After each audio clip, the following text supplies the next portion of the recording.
A chama da esperança sempre parece brilhar nos locais mais inesperados, iluminando caminhos antes completamente obscuros. No ressurgimento, Luffy emerge como o Deus do Sol, trazendo consigo uma reviravolta, se revelando definitivamente como Nika a todos. Sua retomada é mais do que uma manifestação de poder, é a promessa de um novo amanhecer para todos aqueles que acreditam em sua força de vontade e em sua determinação. Os laços inquebráveis de amizade se tornam ainda mais evidentes quando aliados inesperados se unem ao lado do capitão. O destino, como um habilidoso artesão, parece brincar enquanto molda a uma peça. Essa é uma peça que trará mudanças colossais à história. Egghead nos revela mais uma vez que, mesmo nas sombras mais densas, a esperança sempre vai resplandecer como um sol da justiça, com Luffy liderando seus amigos e todos aqueles que clamam por salvação. Eu Geeks com LP e vocês estão no canal do Geek Brasil. Fiquem ligados que esse vídeo contém spoilers do capítulo 1106 do mangá de One Piece. Sim, pessoal, vamos então falar sobre o capítulo 1106 de One Piece. E que capítulo inacreditável. É pleonasmo, né? Chamar o capítulo de One Piece de inacreditável, de incrível, é quase como um pleonasmo. E a gente segue aqui para comentar sobre o capítulo logo depois do meu recadinho para vocês se tornarem membros aqui do canal. Saiba que aqueles que se tornam membros têm um grupo exclusivo no WhatsApp pra gente trocar ideia, conversar, vocês dando ideia, fazer pautas de vídeos, teorias. Agora com os reacts também, eu tô aceitando reacts ali pra poder conversar, né? Raps de animes pra poder falar com vocês. Então entra junto lá no nosso grupo de membros, clica aí, se torne membros pra gente conversar junto lá no WhatsApp.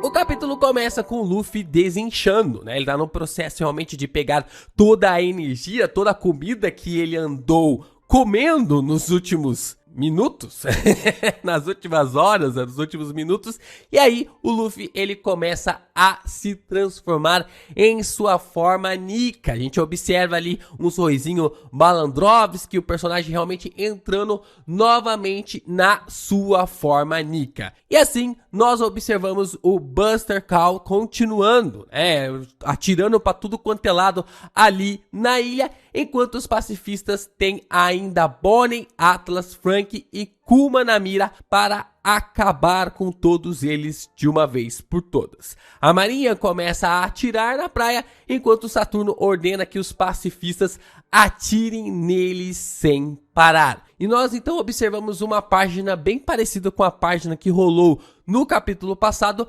mas com um foco um pouco maior, né? Como se fosse um ângulo mais abrangido ali na forma como estavam os pacifistas prontos para atirar na galera, tanto na Bonnie quanto também no Kuma e nos demais que estão naquela situação. Os pacifistas estão com todos na mira, enquanto Sanji salta tentando chegar a tempo, tentando chegar ali para evitar que qualquer desgraça aconteça. Nós observamos que o Kuma ainda está protegendo a Bonnie, ele está abraçado ali com a personagem, então o Vegapunk começa a conversar ali com o Atlas, começa a passar algumas informações ali para o Atlas, para entregar uma mensagem para a Bonnie. Bonnie então começa a implorar para os pacifistas para que não atirem, e assim ela acaba implorando pela vida, para que ela e também o seu pai consigam escapar da ilha. Fica aquela confusão sobre o que está acontecendo, né? Sobre o que está rolando ali, e a Bonnie parece realmente mexer com os pacifistas. Os marinheiros então admitem terem ouvido alguma espécie de explosão, uma espécie de barulho, mas descarta qualquer tipo de situação por causa do grande ruído que está acontecendo na ilha, no local estar extremamente barulhento. Porém, de repente, os marinheiros são surpreendidos. A marinha entra em pânico quando os pacifistas começam atacar eles inesperadamente, causando caos e pânico no campo de batalha. Os pacifistas ficam fora de controle e começam a massacrar os navios da marinha que estão às margens da ilha. Começam a massacrar os navios que estavam prontos para finalizar a ilha de Egghead. Vegapunk então começa a pensar e se lembrar sobre as questões no desenvolvimento dos pacifistas. Ele estava preocupado de que um pacifista poderia realmente finalizar a Bonnie. Isso seria totalmente complicado para ele, porque os pacifistas são parecidos com o Kuma. E ver a personagem ser morta por alguém extremamente parecido com o seu pai não estava em cogitação para ele. E assim, ele continua os pensamentos do capítulo passado sobre como essa questão parecia ser algo extremamente complicada. Então, o Vegapunk revela a implementação de um programa especial para aqueles pacifistas com a aparência do Kuma. Vegapunk diz que mesmo que lhe atribuam a missão de matar a Bonnie, ele desafiará o mundo para proteger tal garota. Ele, em pensamento, diz para Bonnie se lembrar que Kuma sempre será seu aliado. E assim, o Vegapunk admite que este é apenas o seu próprio desejo, que essa é a forma como ele deseja de que uma figura como alguém que se parece com Kuma não poderia finalizar a sua filha, que isso era algo inconcebível na sua cabeça. O problema é que Saturno não perdoaria Vegapunk por tal traição, e assim o Gorosei empala o Vegapunk com uma das suas unhas pelas costas. Um golpe extremamente fatal vai para cima do Vegapunk de uma forma cruel. Nós observamos então os personagens se aproximando ali do lugar onde o Vegapunk está, mas enquanto eles vão colidir para tentar fazer alguma coisa com o Vegapunk e com o Stella, nós observamos a chegada do Kizaru para cima tanto do Sanji, do Franky, Kuma e também do Atlas, na qual são atacados pelo Almirante, que anuncia a sua intenção de não cortá-los sem dor. A forma como isso é colocado para nós. E olha só, galera, o pessoal tá falando muita coisa aqui sobre o Sanji. O Sanji aqui, o Sanji ali, eu desisto do Sanji. O Sanji tomou um golpe com tudo do Kizaru e defendeu na forma base. O golpe do Kizaru era para acertar a Bonnie, era para acertar claramente a Bonnie, e o Sanji entrou na frente para defender a garotinha do Kuma. Gente, o Sanji tá mitando demais. É inacreditável o que o Oda tá fazendo com o Sanji na medida do possível do que pode ser colocado no confronto contra um almirante. E nós observamos que, cara, muito caos acabou acontecendo porque o Franky tomou dano, o Atlas tomou dano, o Kuma acabou tomando dano, mas o dano que era para acertar a Bonnie foi tancado pelo Sanji em sua forma base. Cara, eu não sei o que o Oda tá cozinhando pro Sanji, mas vai ser algo gigantesco nas próximas sagas. Kizaru então chega para dar o golpe final ali na Bonnie e nós então observamos a chegada de Monkey D. Luffy. O Luffy surge por detrás do Kizaru e usa seu punho com haki para atacar o almirante, dando um porradão absurdo contra ele. Caraca, é um soco inacreditável. E assim, a Bonnie começa a perceber a semelhança dos poderes do Luffy com Nika, com o ser da qual seu pai acabou falando para a garota durante toda a sua infância, durante o seu crescimento até os 12 anos atualmente. Luffy transforma o chão em borracha, então Bonnie, Franky, Atlas e Sanji caem em segurança, né? Quando eles caem ali no chão, o chão amortece a queda deles, que acaba sendo transformado em borracha, e o Luffy transforma todo lugar em uma grande algazarra. Os fuzileiros navais querem parar os pacifistas, tentando arrumar uma forma de parar os pacifistas, mas eles não conseguem. enquanto Kizaru já tá tentando se levantar contra a sua vontade. Dá pra perceber claramente que o Kizaru não tá querendo lutar e ele também já tá percebendo que a figura, esse ser que o Kuma falou tanto, está realmente aparecendo na sua frente, na forma e na personificação de Monkey D. Luffy. Bonnie então se aproxima ali do Vegapunk e diz para ele fugir, que ele precisa ir junto com eles, porque se ele não fizer isso, ele será morto pelo Saturno. Nós observamos lá longe da ilha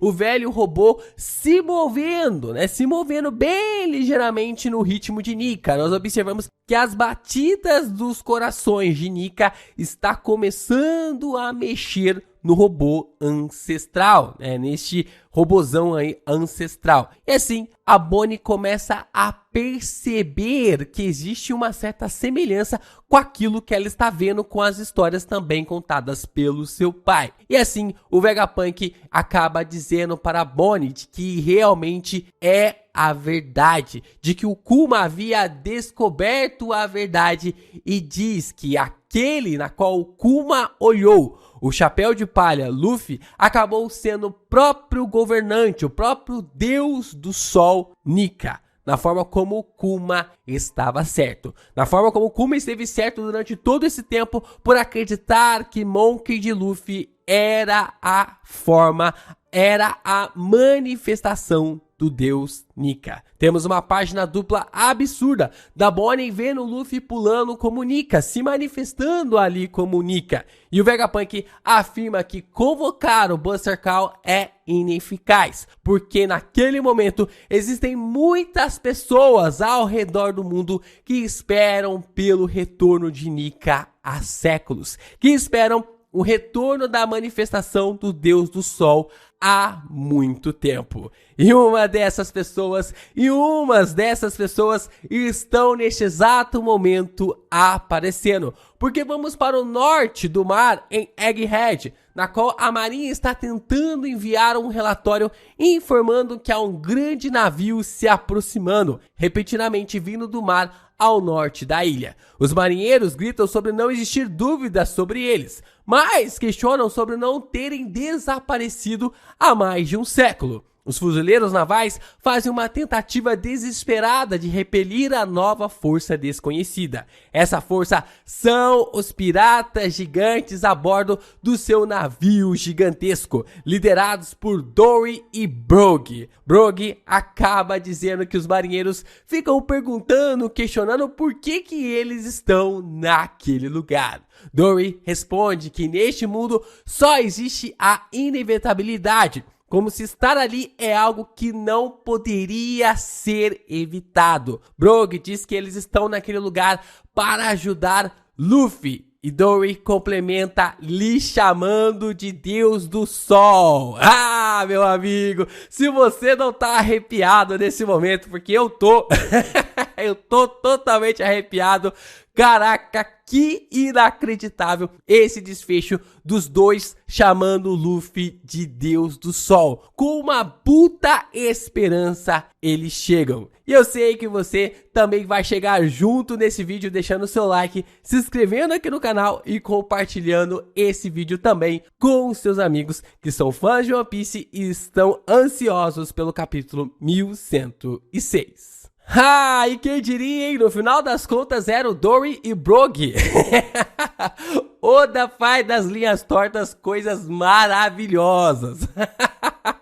Mas na inversão dos números do capítulo, vocês sabem, né, que o Oda gosta de trabalhar ali com algumas inversões dos números relacionados aos capítulos, já dava pra ter uma ideia, porque no capítulo 116, né, 1106, se a gente tirar o 0, fica o 116, é o capítulo na qual Dory e Brogy recebem o título relacionado a esta introdução, a introdução deles na história. O caminho para Elbaf será aberto, mas se formos fazer o paralelo com Little Garden, eles saem de Egghead apenas no capítulo 1129? Veremos.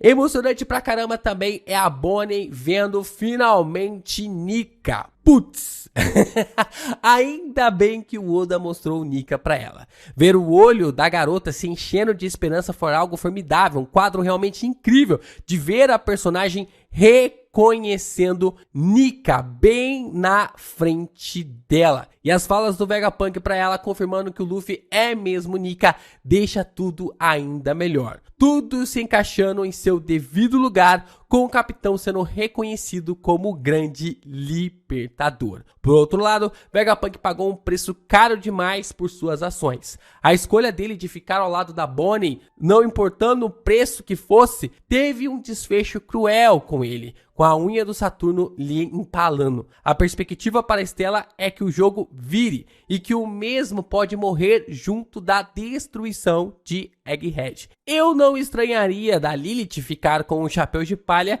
e a York ficar com o bando do Barba Negra no final de toda essa situação. Lembrando que o bando do Barba Negra já está na ilha de Egghead, então alguma coisa ainda pode sobrar para a York. Então temos a maravilhosa fala do Dory e do Brogy reconhecendo o Luffy como o deus do sol, o que acaba sendo algo extremamente interessante. A chegada deles agora, marcando o Luffy como o deus do sol, mostra para nós que durante todo esse tempo eles estiveram adorando Nika. No passado da Lilin, vemos até mesmo um festival em homenagem ao deus do sol, onde os gigantes ficam 12 dias em jejum antes de celebrar o festival. É a primeira vez que o Luffy é tratado como o deus do sol por um grupo de pessoas que sempre permaneceu o adorando como Nika. Todas essas conclusões só levantam o hype ainda mais para a chegada em Elbaf, sem contar os feitos e as descobertas